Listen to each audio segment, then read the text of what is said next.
Sejam bem-vindos a mais um episódio do nosso podcast Table Talks, Conversas da Mesa, porque a mesa é o local onde a gente se encontra para bater papo, para comer, para beber, para aprender, né? Porque eu sempre digo que eu uso a inteligência que eu tenho, e não é muita, e tudo que eu puder pegar emprestado. Então hoje a gente vai ouvir e pegar emprestada a inteligência de um cabra bom, um cara que faz parte da minha vida há muitos anos, nem vou dizer aqui o tanto aqui para não dizer a minha idade, mas ele é muito querido, muito irmão, e é um exemplo de vida para mim, me ensina muito, que é o Aldo Rodrigues Pereira Júnior, o Aldo da Melodia, ou enfim, o Júnior. Seja bem-vindo, irmão. E aí, meu irmão, tudo bem? Ele não quis falar aí a idade que nós nos conhecemos, mas eu lembro bem da ocasião. Pode falar. Como é que a gente se conheceu? Bom, vamos lá. Como é que eu te conheci, né? Eu te conheci antes de você me conhecer. É sério, cara? Eu lembro aí, ó. Alguns aqui talvez vão correlacionar. Primeiro camping Cristo Vive, da Igreja Batista, primeira Igreja Batista do Núcleo Bandeirante. Olha, a PIB. A PIB. Eu lembro até da ocasião, né? As pessoas que estavam nesse acampamento foi bem marcante para mim. Eu tinha na época uns 15 anos de idade, talvez um pouco menos, talvez 14, tá? E eu lembro o Paulinho, né? O famoso Paulinho, baterista, chegando ali de moto, com aquela calça assim meio que na altura do peito assim, né? A cabeleira grande. Cabeleira grande, entendeu? E era o cara, né? O cara que chegava lá e tocava. Eu lembro nitidamente você tocando nesse acampamento com seu irmão, o Dico. Uhum. O famoso Dico, né? E o que acontece? A nossa conexão de verdade, ela ocorreu alguns anos depois. Porque eu já sabia quem você era. Na ocasião também, por frequentar a Igreja Batista desde quando eu era criança. Então a gente vivia em retiros, acampamentos, conjubans, e você sempre participava, né, e tocava. Então eu já tinha essa admiração por você ali desde de molecote. Tem uma diferençazinha de idade entre eu e ele aqui, básica, né? Não vou revelar também, mas é quase uma década. Não, é em torno disso. É em torno disso, né? Então, é um privilégio, um prazer muito grande eu estar aqui com você hoje, reunido aqui nesse podcast Table Talks. Table Talks. Nome internacional. Isso, Conversas da Mesa. Então, assim, para mim é um privilégio muito grande estar aqui. É um projeto que eu sei você como um comunicador nato. Eu admiro também você pra caramba. Você sabe que você já foi meu professor por várias vezes, né? Você sabe que você já me emprestou a sua inteligência várias vezes, né? Então é um privilégio, um prazer muito grande estar aqui hoje, aqui compartilhando aqui algumas ideias, algumas coisas das minhas experiências, você das suas experiências e batendo um papo aqui na mesa, né? A gente veio aqui com esse propósito. Muito bom. Você falou que eu sou um comunicador nato, mas na verdade, assim, eu sou um cerimonialista nato, né? Isso. E o cerimonial, você traz tudo escrito, roteirinho ali e tal. Assim, de bater papo, assim, como repórter, como jornalista, eu estou aprendendo, começando aí, né? Acho que esse aqui, não sei se é o quarto ou quinto episódio do nosso quinto. Já me passou a informação ali. Olha aí. Quinto episódio, e a gente está aprendendo com leveza, com naturalidade, com espontaneidade, a gente trocar ideias e edificar, né, as pessoas que nos assistem. Nós temos muitos amigos. Legal. E certamente... Muitos amigos em comum, inclusive. Em comum. Né? Então, com certeza, essa conversa nossa vai edificar bastante as pessoas que estiverem ouvindo. Então, a gente começou falando sobre o tempo que a gente se conhece, mas eu queria começar, na verdade, dizendo quem você é. Então, assim, para mim, você é um amigo, um querido, um professor, um encorajador, enfim, um servo, né? Porque você gosta de servir também. Mas quem é o Aldo pelo Aldo? Vamos lá, quem é o Aldo pelo Aldo, né? Atualmente eu tenho 53 anos de idade. Eu nasci em Brasília, nasci e me criei em Brasília, né? Morei no subúrbio boa parte da minha vida. Eu posso dizer que mais da metade da minha vida eu vivi no Guará. E, na ocasião, minha infância e, posteriormente, aos 26, 27, quase 28 anos de idade ali, eu acredito, eu ainda tive aquele vínculo ali com o pai, com a mãe, morando fora e tal. E eu resolvi morar sozinho. Na ocasião, me mudei para o Sudoeste, morei um tempo no Sudoeste, depois morei um tempo na Asa Norte. E, aos 31 anos, eu me casei. Estou casado há 24 anos, esse ano faz 24 anos que eu estou casado, e tenho 3 filhos, 3 filhos lindos e maravilhosos, né? Aquele papai coruja, né? Eterno. Então, assim, sou muito feliz e grato a Deus pela oportunidade que Ele me deu, de não só de estar hoje aqui compartilhando um pouco da minha experiência, mas eu tive uma tragédia na minha vida que eu não posso deixar de relatar, que foi uma superação muito grande, mas que essa superação não teria ocorrido se não fosse Deus. Sem dúvida. Isso. Inclusive, assim, se você me permite interromper, eu já ia tocar nesse assunto e eu quero dizer para quem está nos assistindo que eu gosto de te abraçar e pegar em você, porque você é um milagre. Sim, você sim, quer sim. pegar no milagre e você dá um abraço no Aldo. Então, conta essa experiência de vida, irmão. Então, foi o seguinte, eu com 17 anos de idade, eu fui diagnosticado com um osteossarcoma.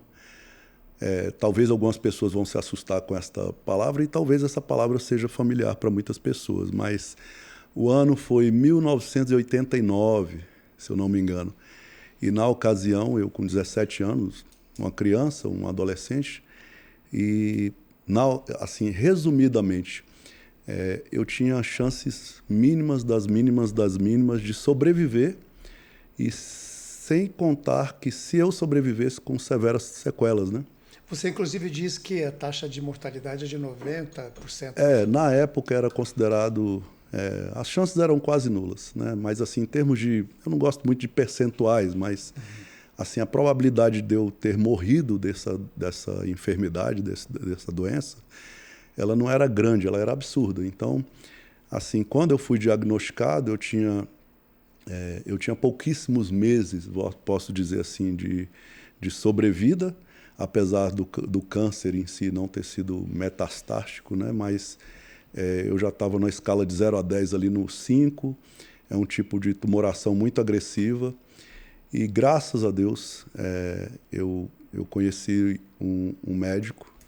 Esse médico, infelizmente, ele já faleceu, que era uma grande autoridade, né, no que diz respeito ao conhecimento e ao tratamento de tumores ósseos. E o tumor que eu tive foi no terço distal do fêmur, para ser mais preciso, no joelho. Em função disso, eu, na época, me submeti a 6 meses, mais ou menos, de quimioterapia. Eu vou ter que falar tecnicamente, aí vocês procuram o Google aí, de repente, o que quer dizer, porque é a forma que eu consigo contar. Mas eu passei por uma quimioterapia muito, muito, muito severa na época. Fui tratado numa clínica oncológica pediátrica. E esses 6 meses de tratamento era para fazer a ressecção do tumor, né?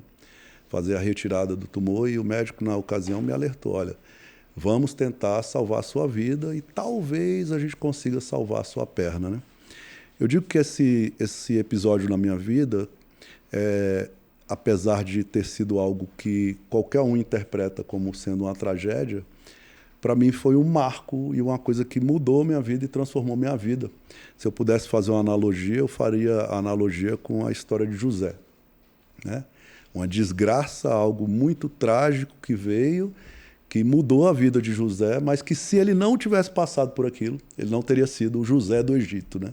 É Deus transformando as maldições em bênçãos. Exatamente, transformando algo que aos nossos olhos é terrível em algo maravilhoso, né? E isso eu acho que é uma especialidade divina, né? Transformar algo que aos nossos olhos é impossível, humanamente impossível de ser resolvido, e de repente Deus fala, não, eu vou me intervir aí, vou dar um jeito. E foi justamente o que aconteceu. Eu me submeti à cirurgia, retirei o tumor. Como eu disse, o tumor não era metastático e, graças a Deus, não teve metástase. Mas após a cirurgia eu tive que me submeter mais a 8 meses de quimioterapia. Foi um tratamento muito, muito, muito dolorido. Hoje eu tenho a mesma altura que eu tinha naquela época, né? Graças a Deus. Então, assim, eu não precisei fazer cirurgias repetidas de reposição da endoprótese que eu coloquei no joelho. Eu uso essa endoprótese desde quando eu tinha 17 anos. Eu já fiz várias cirurgias de manutenção dessa endoprótese. Só para ficar um pouquinho mais claro, é como se você tivesse perdido um dente e você coloca ali um implante. Então, vira e mexe, você não precisa ir lá no dentista para ele limpar, para ele arrumar, para ele dar um ajuste. No meu caso, essa endoprótese é porque ela é interna. literalmente tem que abrir a minha perna para mexer, entendeu? Então eu fiz essa primeira implantação, né? Esse primeiro implante, ele ocorreu quando eu tinha essa idade, acho que por volta dos 18 anos, né? Eu já estava com esse implante. E em decorrência do implante foi a situação de recursos que se obtinham na época para fazer a ressecção desse tumor e eu não perder a perna. Graças a Deus, não perdi a minha perna.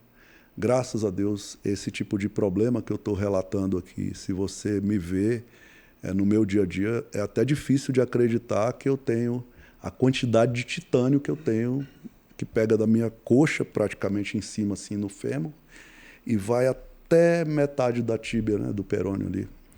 Enfim, fiz o tratamento quimioterápico, foi extremamente dolorido, extremamente sofrido, extremamente traumático. Mas, se hoje eu pudesse participar de um programa, não seria o seu. Seria um programa do Discovery aqui que alguns conhecem, chamado Sobrevivi. E hoje eu estou aqui para contar a história. Graças a Deus nós estamos envelhecendo, né? Graças a Deus nós estamos aqui hoje nos tornando jovens senhores, né? Sim. Com a nossa idade já chegando a um determinado ponto que alguns chamariam de idosos. Eu chamo de jovens que deram certo. Isso, o velho é um jovem que deu certo. Uhum. Inclusive, assim, envelhecer é um privilégio, né? Sim, como sim. você está dizendo. Bom, em função dessa tragédia toda que eu passei, e que eu não chamo de tragédia, mas dessa ocasionalidade, vou chamar de uma ocasião, algo que ocorreu, uma superação, eu vivenciei coisas na minha vida que tive que me adaptar, tive que me reaprender a andar. Após a quimioterapia veio o diagnóstico, né? O prognóstico, né, de cura clínica, depois de um certo tempo. E fiz várias sessões de fisioterapia no Sara Kubitschek. E lá que realmente eu reaprendi a andar, um ano praticamente, foi mais de um ano, se eu não me engano. E graças a Deus foi uma coisa que ocorreu na minha vida, que hoje eu olho para trás, eu não consigo me imaginar sendo quem eu sou se eu não tivesse passado por isso, né? E se eu posso correlacionar também uma analogia, lógico que bem de longe, mas alguns aqui eu acho que já leram o livro de Jó. E no livro de Jó ele fala uma coisa que eu resumo a minha história com essa frase. Jó passou por todas aquelas situações, por todas aquelas ocasiões, por todas aquelas perdas, né, humanamente falando. Mas lá no finalzinho do livro, ele fala uma frase que para mim é o âmago principal de todo o livro. Ele fala assim, Senhor, né? Antes eu te conhecia de ouvir falar. Hoje os meus olhos te veem, né?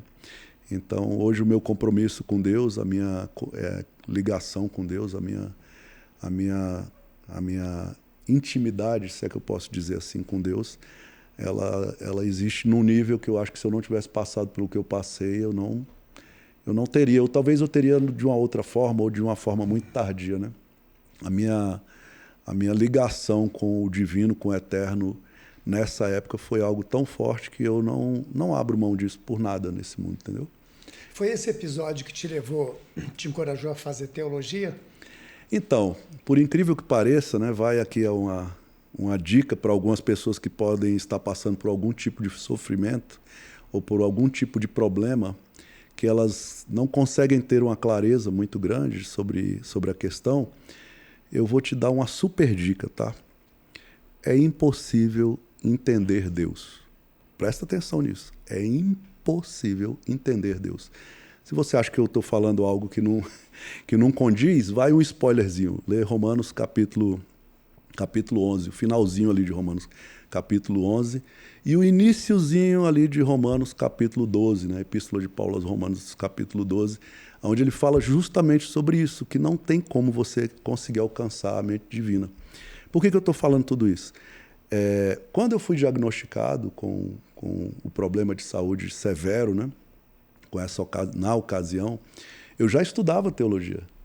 Eu decidi entrar na faculdade teológica acho que com 16 anos de idade. Eu não lembrava desse detalhe. Logo assim que eu terminei o meu segundo grau, eu resolvi estudar teologia, né? E por quê? Porque eu tinha inúmeros questionamentos que os pastores, os líderes, os teólogos, né, que eu lia ou estudava, não respondiam. Então, eu, por uma vontade muito forte dentro de mim, foi o primeiro curso de bacharel que eu fiz, foi o curso de teologia, para ter respostas pessoais para mim. Porque se eu não conseguia ter essas respostas para mim, eu não conseguiria transmitir essas respostas para os outros, entendeu? Só que tem um detalhe. O conhecimento, sem a vivência, sem a prática, ele não faz sentido, né? Então, assim, a sabedoria, ela vem de quê? De você saber, com o conhecimento, fazer. Então, eu, com essa experiência, eu posso dizer que eu estava ali logo no início ali da faculdade teológica, foi logo no meu primeiro ano, eu tranquei o curso, fiz o tratamento, e quando eu terminei o tratamento, minha primeira decisão foi retornar a estudar teologia. Eu concluí o curso com 24 anos, se eu não me engano. Não, foi antes. Eu acho que eu concluí com 23 anos. Foram 5 anos de estudo, né, de bacharel em teologia. Tenho um certo receio por não ter engatado e ter estudado e feito o mestrado, mas, por um outro lado, eu nunca parei, né, de estudar. Eu nunca deixei de ler, nunca deixei de me aprofundar. A Bíblia, para mim, é o livro que, para mim, faz mais sentido, assim, de me aproximar mais ainda de Deus, né? A Bíblia, para mim, ela é um livro que nos leva mais próximo, assim, do que é conhecer Deus. Olha só, não é entender, é conhecer. E eu acho que você não conhece nenhum doutor em teologia, nenhum doutor em Deus. Isso não existe, né? Dizem que existe doutor em divindade. Né? Não. Isso não existe, não. É impossível. Nós, humanos, é humanamente impossível nós chegarmos perto, sequer perto, né, do que significa e do que é Deus. Isso na minha concepção. Eu cheguei a dar aula de teologia sistemática um certo tempo, mas foi mais a nível assim, experimental, e era um curso que uma igreja ofereceu para os membros, e na ocasião eu percebi que, apesar de ter uma vocação para o ensino, não era aquilo que eu ia seguir, né? Bom, em que eu avancei? Eu me graduei em outras áreas. Quais? Então, eu me graduei na área de análise de sistemas, que praticamente não exerço a profissão, mas era uma coisa que estava muito no meu coração, porque quando eu fui acometido do câncer, eu tinha 17 anos, e na ocasião eu estudava teologia à noite e estudava análise de sistemas pela manhã. Então, eu estava ao mesmo tempo fazendo 2 graduações, né? E trabalhando à tarde. Caramba! É coisa que eu costumo dizer assim, eu acho que hiperatividade é uma coisa que não me define muito bem, né? Eu gosto muito de ser intenso assim o tempo inteiro. E quando eu terminei o tratamento, parece que eu acelerei mais ainda, né? Porque isso se tornou mais inerente para mim, no sentido de que, caramba, agora eu tenho que correr atrás do prejuízo, né?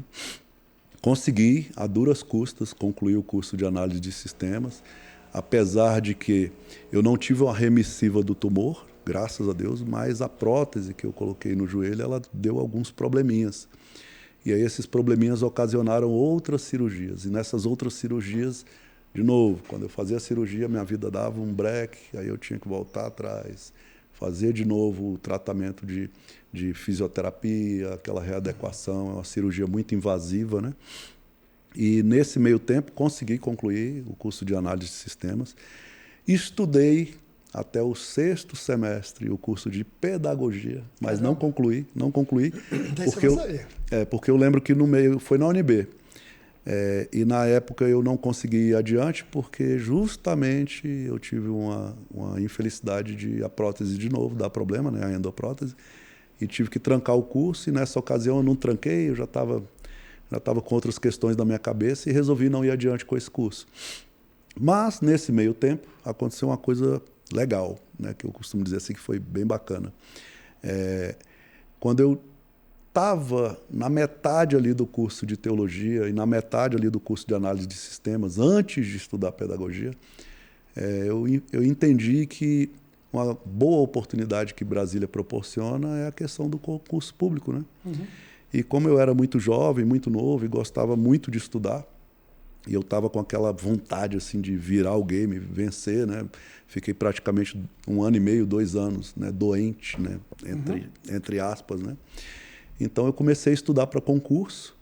Na ocasião eu passei no concurso, em alguns concursos, mas o que me chamou muita atenção e que eu segui carreira foi na Câmara Legislativa. Fui da primeira leva de concursados ali da Câmara Legislativa. O ano foi em 1992, se eu não me engano. Foi lá que a gente se reencontrou. Foi lá que eu me reencontrei com o senhor doutor Paulo Domingues, né?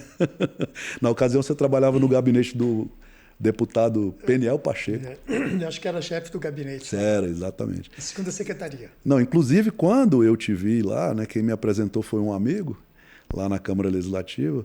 Eu já cheguei falando, eu te conheço. Aí você tomou até um susto, né? Falando, da onde? Eu falei, eu te conheço, eu sei, você... Eu era seu ídolo. Ah.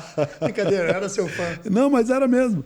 Assim, eu me espelhava muito, né? Eu tocava no louvor, na igreja e etc. Gostava de estar envolvido com música. Essa minha história com a música sempre foi muito forte. Então, assim, foram anos dedicados ao funcionalismo público. Ano passado eu me aposentei, graças a Deus. E hoje a minha vida está em outros objetivos, outros patamares, novos horizontes. Mas isso é uma história para um outro podcast, né? Vamos com calma. Mas ainda falando de teologia, eu aprendi com você a fazer interpretação reversa. Eu gostei muito daquilo que você mencionou, legal. Nunca esquece.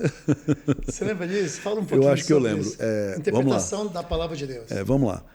Se tem uma das coisas assim que eu gosto muito, muito, muito de fazer, talvez alguns aqui vão até assustar, né? Mas é a interpretação de texto, né? A fraqueza de muitas pessoas.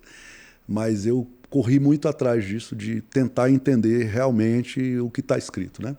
O que está escrito e de que forma que foi escrito, para quem foi escrito, como que foi escrito, todo o contexto histórico, geográfico, geológico, etc., né? Tudo tem a ver, porque a Bíblia ela é um livro que narra aí, vamos dizer, a história da humanidade aí num período aí de 6.000 anos, né? Teoricamente, do primeiro livro até o último, né? Que foi escrito. Bom, enfim. E se tem uma coisa que eu faço muito, quando eu leio um texto, é eu tentar imaginar esse texto de forma inversa. Então, é um exercício, tá? Isso é coisa da minha cabeça. Não vai procurar isso em livro, não, que talvez eu acho que nem existe, talvez.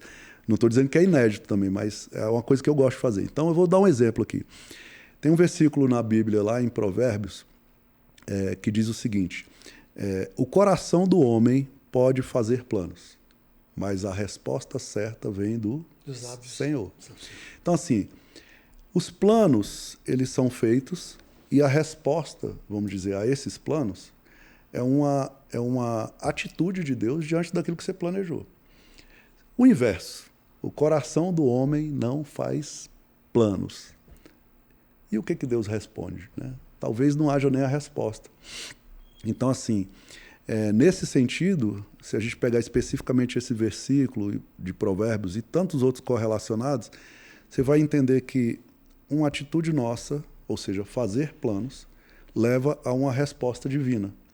Então, se nós não fizermos planos, não quer dizer que Deus não irá responder algo, mas a possibilidade de não ter resposta é muito maior. Você está entendendo? Não existe resposta sem pergunta. Isso, é mais ou menos isso. Então, assim, diante disso, e já falando de planos, né? Os nossos planos, eles são algo na nossa esfera, né? No nosso patamar, na nossa visão, na nossa percepção, né? E tem os planos divinos. E há um versículo que fala também que os meus pensamentos, os meus caminhos são mais altos que os vossos caminhos, são mais altos que os vossos pensamentos, né? Então a gente tem mania de planificar os nossos planos dentro do plano divino, ou o contrário, o nosso plano sendo abraçado pelo plano divino, ou o plano divino está dentro do nosso plano. Assim, parece algo complexo, mas não, é a forma que nós temos de, às vezes, colocar Deus dentro de limites. Lembre-se do que eu falei. É impossível entender Deus. Isso que você falou aí, sobre Deus, sobre respostas e planos e projetos e tal, tem a ver também com a confiança que a pessoa tem em si mesma, no seu próprio braço, né? Sim. Você falou uma vez para mim, como é que foi, gente? Você falou? Jeremias capítulo 17. Maldito o homem que confia no homem. Todo mundo sabe esse jargão, né? Até quem não é cristão ou quem não lê a Bíblia sabe disso, né? Maldito o homem que confia no homem, né? Só que ele esquece do contexto. Primeiro começa o texto assim, ó, enganoso é o coração e muito desesperadamente corrupto. Quem o conhecerá, né? É uma pergunta que o profeta faz, né? E aí vem a resposta. Eu, Senhor, esquadrinho o coração e conheço a mente, e as intenções do coração humano. E digo, maldito é o homem que confia no homem e que faz dele o seu braço forte. A gente sempre imagina que esse homem se refere a um outro homem. Outro homem. Mas esse homem é você mesmo. Você se torna maldito quando você confia mais nas suas forças, no seu braço, do que em Deus. Entendeu? O verbo confiar aí nesse contexto bíblico, inclusive, ele é um verbo que ele é atribuído a Deus. Então, quando você atribui esse verbo a um ser humano, você está tirando o lugar de Deus e substituindo por outro ser humano. E às vezes esse ser humano é você mesmo. A minha vida inteira eu li esse texto e falei, maldito o Paulinho que confia no Aldo. Mas eu nunca vi, né, inversamente, assim, maldito Paulinho se ele confiar nele mesmo. Sim, se e ele o verbo confiar na sabedoria, na força e tal dele. E o verbo confiar no nosso português, ele é muito vago em que sentido? Confiar, crer, acreditar, é tudo meio que igual, né, meio parecido. Mas o verbo confiar aí nesse sentido quer dizer aquela confiança que você só deveria atribuir a Deus, né? No aramaico original, esse verbo, inclusive, eu não sei dizer especificamente qual é o verbo, mas eu sei que ele é direcionado a um ser divino, a um ser que transcende a tua realidade, entendeu? E se você faz isso atribuindo a outro ser que não é esse, você está literalmente substituindo aquela confiança que você deveria ter no Senhor, né, por outra pessoa que não é o Senhor. Eu vou citar um outro versículo que é mais fácilzinho, tá? Esse eu vou começar e você vai terminar, tá? Fechou. Entrega o teu caminho ao Senhor. Confia nele e o mais ele fará. Olha só, vamos analisar esse versículo de novo, ó, uma análise sintática rápida aqui. Tem 3 verbos. Me fala aí os 3 verbos que tem nesse versículo. Entregar. Confiar. Confia nele e fazer. Beleza? São 3 verbos, ó. Confiar, entregar e fazer. Você escolhe aí a ordem que você quiser. Olha só, presta atenção no que eu vou te falar, que eu acho que é uma das grandes problemáticas do ser humano. Nós, seres humanos, né? Quem é que entrega nesse versículo? Eu, né? Entrega o teu caminho. Eu tenho que entregar. E caminho se refere ao quê? À vida, à vivência, à jornada, a tudo, né? Eu que entrego. Quem é que confia?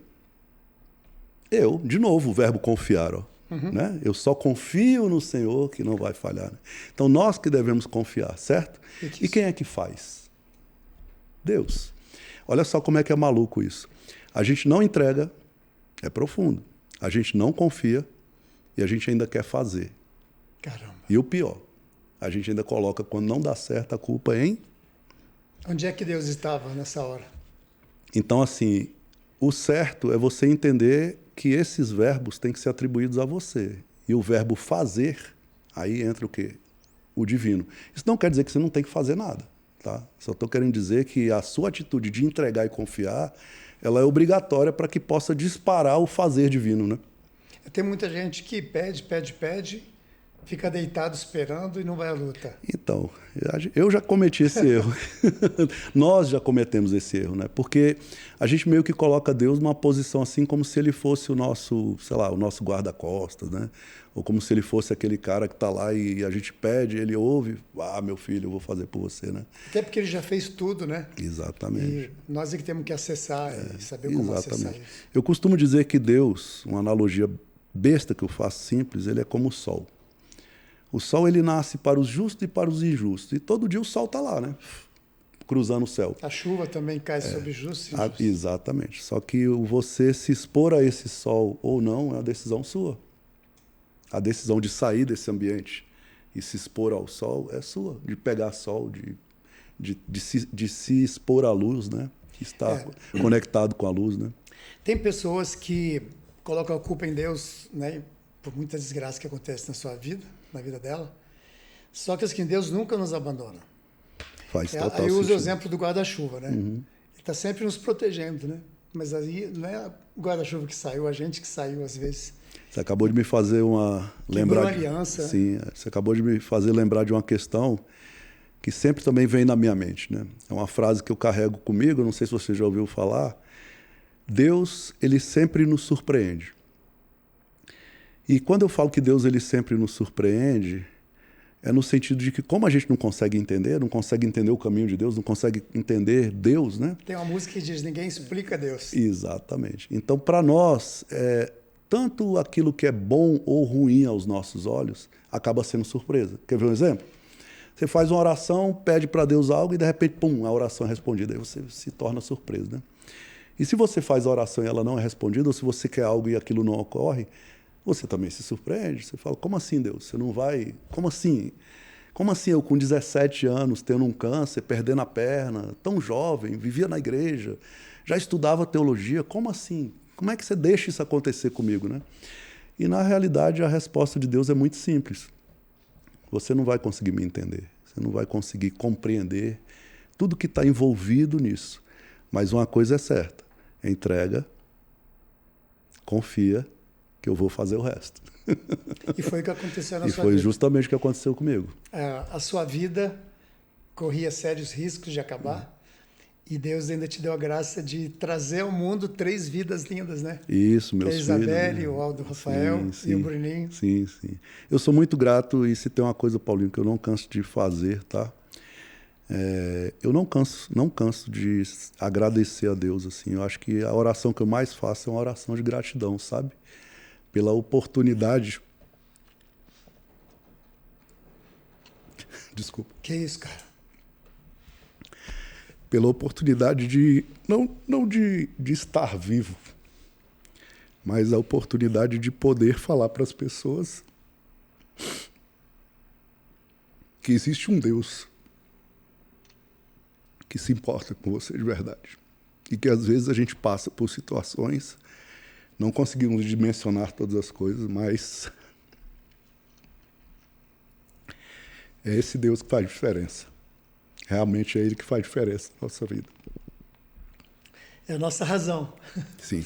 É a nossa razão. Isso para mim hoje é algo muito visceral, entendeu? Eu não consigo falar de mim sem falar de Deus, né? Não consigo.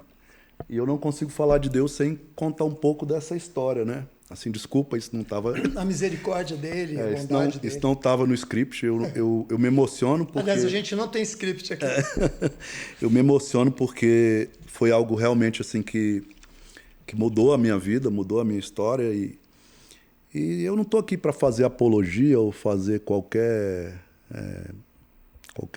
vamos dizer assim, inferência para você procurar uma igreja, ou procurar uma religião, ou procurar alguma religiosidade. Eu vou citar para você um versículo que eu levo muito a sério. A Bíblia, para mim, é um livro muito profundo, porque ele me aproxima mais ainda de Deus. E esse versículo diz o seguinte: buscar-me-eis e me achareis quando me buscardes de todo o coração. E coração na Bíblia se refere à emoção, a sentimento, aquela coisa que você quer muito de verdade mesmo, né? Então eu não vejo uma correlação em encontrar Deus a não ser que você busque, de verdade. E se você buscar, você vai encontrar. Agora, muito cuidado, porque nem sempre o Deus que você imagina virá da forma como você imagina, entendeu? Eu busquei a Deus durante muito tempo na igreja, enfim, frequentei a Igreja Batista por muitos anos. Não quer dizer que ele não esteja lá, tá? E não quer dizer também que ele não esteja aqui, entendeu? Mas o fato é, quando você buscar, você vai encontrar. E eu encontrei. Quando eu encontrei, isso fez total diferença e total sentido para a minha vida, né? Tanto é que eu acho que você tem um negocinho aí que você quer mostrar aí, né? Que eu posso falar um pouco e dizer que é uma das formas que eu encontrei para explicar um pouco a minha história, a minha vida, né? Lições para uma vida inteira. Isso, exatamente. Aldo Rodrigues e Hudson Oliveira. Exatamente. Esse livro aí foi para mim uma catarse, né? Um negócio assim muito forte, porque eu resolvi contar esse livro não para fazer uma autobiografia, não para fazer não para transmitir o que eu estou falando aqui, mas esse livro foi uma forma de eu externalizar de uma maneira bem pragmática, assim, escrita, algo que estava dentro de mim, e contar essa história que eu estou contando aqui, só que de um outro ponto de vista, assim, bem, bem diferente, bem distinto. É um livro que ele narra algumas histórias em forma de crônicas. São personagens reais, não são personagens fictícios, é uma história real, são histórias reais. E são histórias que são narradas e contadas de uma forma cronológica. Eu começo narrando algumas histórias da minha lembrança assim, mais antiga, e vou narrando, até chegar a um determinado ponto que eu não vou falar, porque senão eu vou dar um spoiler, né? Sim. Mas o livro foi fruto aí de 2 anos aí de muito esforço, de muita dedicação. A pessoa que me ajudou a escrever esse livro, que na ocasião eu não posso deixar de citar, que é o Hudson Oliveira, era, na ocasião, meu psicólogo, meu psicoterapeuta e meu hipnoterapeuta, né? E no que a gente foi se aprofundando, eu entendi que eu tinha que colocá-lo como coautor, né? Ele até resistiu um pouco, eu falei, não, você tem que entrar na coautoria comigo nesse livro. Você faz parte aqui da história, né? Então, é um livro que o meu objetivo maior é fazer com que as pessoas, através das histórias que eu conto ali, se aproximem de Deus. Esse é meu objetivo maior com esse livro. Então, você que está aí assistindo aí o podcast, aí, que de repente não sabe um caminho por onde começar, tá aí uma dica, né? Dá uma lida no livro. Mas onde adquirir? Então, eu publiquei esse livro na Amazon. Então, em qualquer lugar do mundo, ele pode chegar às mãos das pessoas, né? Lições para uma vida inteira. Isso, exatamente. Publiquei na Amazon e publiquei aqui no Brasil na Wiclap. São duas vertentes diferentes. A Wiclap você só consegue comprar aqui no Brasil e na Amazon você compra em qualquer lugar do mundo. Um amigo meu no Japão já comprou. Quem é assinante da Amazon consegue ter acesso e ler o livro gratuitamente. E uma coisa muito importante, esse livro não tem fins lucrativos. Todo o dinheiro que eu arrecado através desse livro, que não é muito, tá? Porque a maioria das pessoas que tem o livro eu já dei, né? Mas as poucas pessoas que pagam, eu reverto esses valores para instituições filantrópicas sem fins lucrativos. Inclusive o lançamento, todo o recurso foi para o Compaixão, Instituto Cristão de Responsabilidade Social. Virou cesta básica, eu não sei se tu lembra, né? Levamos lá a Santa Luzia. Exatamente. Então, assim, a gente fez uma edição bem limitada no lançamento, foram 50 cópias, vendeu as 50 cópias, né? E foi muito legal. Foi um evento assim que eu fiz bem intimista, com as pessoas que eu citava ou que eram personagens do livro.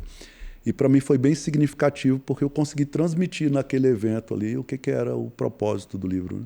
Você empreendeu esse livro. Aliás, empreendedorismo está no sangue aí, né, cara? Tá. Você tem uma empresa de instrumentos musicais que existe há mais de 30 anos. Sim. Que hoje você às vezes está fora do Brasil, ela está tocando aqui por ela mesma. E como é que foi isso aí? Como é que começou a melodia? Então, isso aí é uma outra história paralela a tantas outras histórias, né? Mas logo assim que eu saí desse período do câncer, né? Que eu ressurgi das cinzas ali, né? Com aquela questão toda, eu comecei, durante o processo até da químio, etc., eu comecei a arranhar ali uma guitarra, um violão, e eu criei uma paixão muito grande pela música, né? E eu costumo dizer que a música ela te leva a lugares que nenhuma outra coisa te leva. Então eu criei essa coisa assim muito, muito apaixonante com a música. E obviamente, como eu frequentava uma igreja, qual foi a minha vontade? Querer tocar na igreja, né? Aí eu comecei a investir, comprar instrumento, comprar equipamento. Na ocasião, meu pai me incentivava muito, comprou algumas coisas para mim. Mas eu sofria uma coisa que eu acho que hoje em dia não tem tanto, mas na minha época tinha. Eu era muito ruim, né? Eu tocava muito mal. Diferentemente de você que já nasceu com dom, eu não nasci. Não, você que é muito exigente. Não. E aí o que acontece? Aí eu tinha um certo impedimento de tocar na igreja. E isso foi me desmotivando. Mas foi uma desmotivação que me levou até certo ponto entender que eu não queria mais avançar com aquilo, avançar assim, de ficar investindo em equipamento e tal. E aí eu resolvi vender meus equipamentos. Assim, de forma resumida, foi isso, tá? E quando eu comecei a vender meus equipamentos, eu entendi que eu gostava mais de vender do que de tocar. Que legal. E eu comecei a ter uma procura muito grande assim, das pessoas querendo equipamento, porque eu tinha a manha, né, de conseguir os equipamentos. E aí fui criando uma clientela. Alguns amigos que me viram nessa época são amigos até hoje, né? A música ela traz essas conexões. E foi assim que eu comecei a comercializar de forma informal, né, instrumentos. O ano foi antes de eu entrar no concurso público da Câmara. Quando eu entrei no concurso público da Câmara, isso só se potencializou, porque agora eu tinha renda, tinha uma forma de dar um certo apoio, né, com o que eu já desenvolvia. E eu fui tocando essa carreira paralela, né? Apesar de que eu nunca fiz disso um biscate, um bico, eu sempre levei muito a sério. E a coisa foi crescendo, eu fui estudando, eu fui me aprimorando, eu fui fazendo vários cursos, eu fui avançando, ao ponto que logo em seguida eu oficializei a empresa. E quando eu oficializei a empresa, o ano é 1993, se eu não me engano, ou 94, quando eu oficializei meu primeiro CNPJ, que é o que eu tenho até hoje, que vai aí para quê? Para mais de 30 anos, né? Assim, pelo que eu acompanho do seu negócio lá, você é um empresário de sucesso.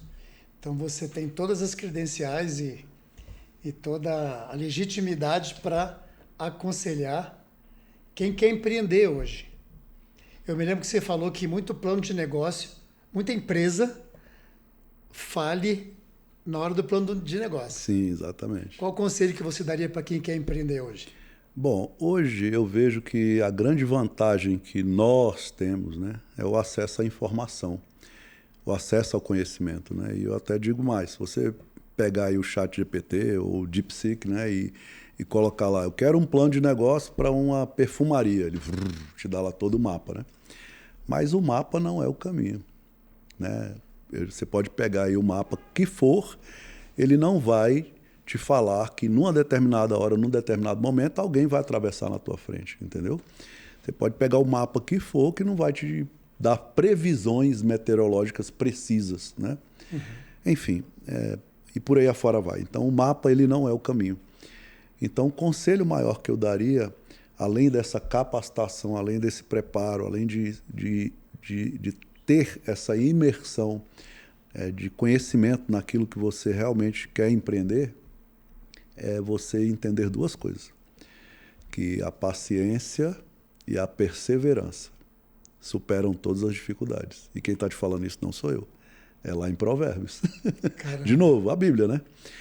Com a paciência e com a perseverança, com resiliência, com dedicação, com esforço, com muita vontade, com muita paixão, com muita determinação e, acima de tudo, com muita entrega e com muita confiança, Deus vai fazer. Que legal. A gente já está caminhando aqui para o final. Aí eu queria pedir para você deixar uma mensagem aí para quem está nos ouvindo em relação aos planos futuros, enfim, a vida daqui para frente aí.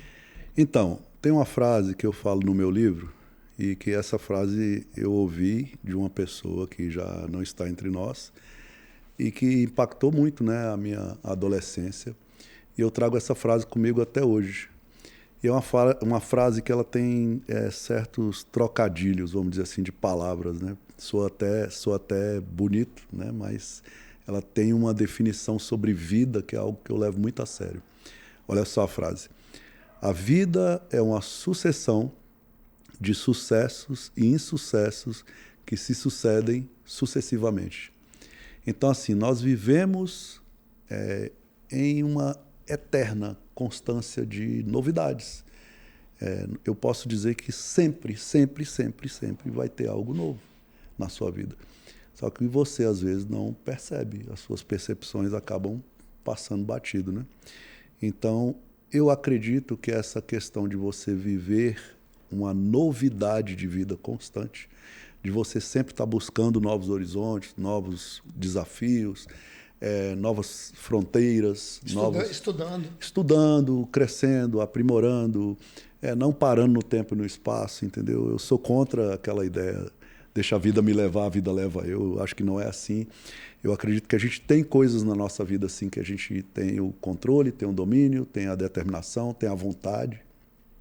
Eu só estou hoje aqui porque um dia eu decidi acreditar que Deus tinha a capacidade de me curar e eu decidi acreditar que a cura era possível, quando todos falavam que era impossível, né? E eu falei, não, eu tenho um Deus que para ele não existe impossível, né? E por que não existe impossível para Deus? Aí vai um segredo, tá? É um segredo. Ele falou para mim que não há impossível, não há impossíveis. E quando ele me falou isso, eu acreditei. Então, quando eu acreditei e tomei isso e personifiquei isso para a minha vida, tudo passou a fazer sentido de uma maneira diferente. E aí, eu sei que tem muita gente aqui que vai, né, ou descriterizar, ou sei lá, ou ignorar, ou ouvir o que eu estou falando e achar que não faz sentido algum, mas para mim fez muito sentido. Então, eu levo muito a sério essa questão de que se eu não estiver conectado com Deus, nada mais faz sentido na minha vida. Levo muito, muito, muito a sério isso, entendeu? E que para mim não há sentido nenhum de viver se eu não estiver conectado com Deus. Essa é a minha luta, né? A minha vontade, a minha decisão. E o que eu estou te falando pode parecer algo até bonito e tal, não sei o quê. Entenda, não é perfeição, é desejo, é vontade, é você querer o tempo inteiro, é visceral, entendeu? É você querer o tempo inteiro, não errar no sentido de não fazer algo que desagrade ou que fuja fora daquilo que Deus quer para você, entendeu? E aí vamos lá, eu até me disponibilizo aí, quem está ouvindo, se quiser saber um pouquinho mais. Há que ter determinação, coragem, Sim. porque se ficar imobilizado não vai caminhar. Eu costumo dizer que para você conquistar algumas coisas na vida, você tem que ter esforço, você tem que correr atrás, você tem que batalhar, tem que lutar, né?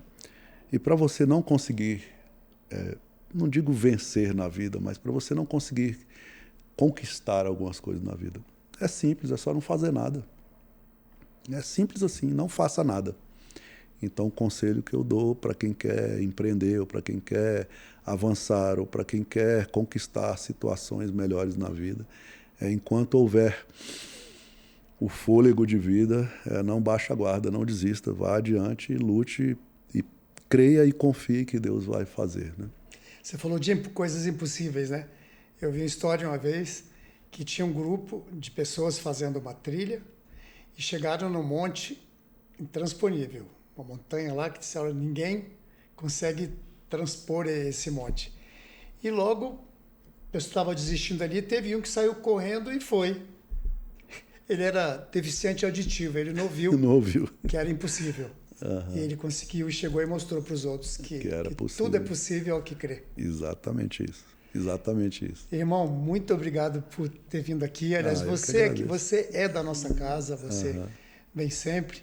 Mas obrigado por bater esse papo comigo e com todos que vão nos ouvir.